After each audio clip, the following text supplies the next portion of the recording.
Assalamualaikum warahmatullahi wabarakatuh. Di sini saya akan membahas tentang masa pemerintahan Republik Batav. Yang pertama, apa itu Republik Batav? Republik Batav adalah sebuah negara kilèn dari Republik Prancis yang didirikan di wilayah Belanda modern. Mengutip buku sejarah Indonesia, Kementerian Pendidikan dan Kebudayaan Republik Indonesia, Republik Batav ini merupakan vasal dari Prancis. Maka, kebijakan-kebijakan Republik Batav untuk mengatur pemerintah di Hindia masih juga terpengaruh oleh Prancis. Yang kedua yaitu latar belakang. Pada akhir abad ke-18, Belanda berada di bawah kekuasaan monarki yang lemah, yaitu Republik Belanda, dikenal juga sebagai Republik 7 Provinsi Bersatu. Ketidakstabilan politik dan ekonomi serta pengaruh revolusioner dari Prancis menyebabkan konflik di dalam negeri. Pada Januari 1795, pasukan Prancis di bawah pimpinan Jenderal Fitzgerald memasuki wilayah Belanda dengan bantuan kelompok revolusioner setempat yang disebut Patriot, mengakhiri rezim monarki lama dan memproklamasikan berdirinya Republik Batav. Republik ini berdiri dari tahun 1795 hingga 1606 dan merupakan salah satu bentuk dari dampak revolusioner Prancis di Eropa, di mana banyak negara dijadikan negara boneka oleh Prancis revolusioner.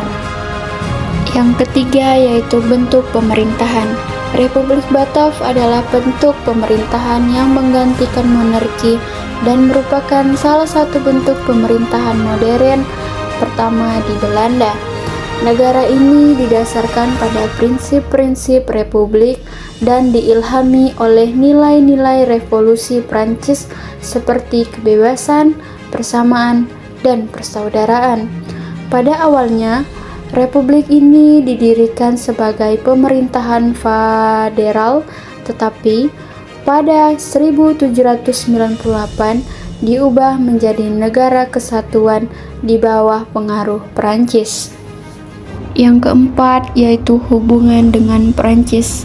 Sebagai negara kilèn, Republik Batav berada di bawah pengaruh besar dari Prancis, baik secara militer maupun politik. Pada saat itu, Napoleon Bonaparte mulai menguatkan kekuasaannya di Eropa, dan Republik Batav berfungsi sebagai perisai Prancis dari ancaman Inggris dan musuh lainnya di Eropa Utara.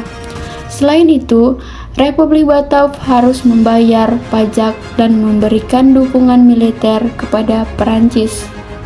Yang kelima yaitu reformasi dan perubahan. Selama keberadaannya, Republik Batav mengalami berbagai reformasi di bidang ekonomi, hukum, dan militer. Salah satu pencapaian pentingnya adalah penghapusan sisa-sisa sistem feodal dan penataan ulang pemerintahan berdasarkan prinsip-prinsip republik.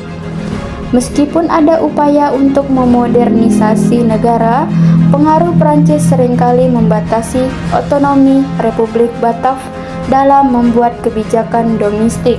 Yang keenam yaitu akhir dari Republik Batav.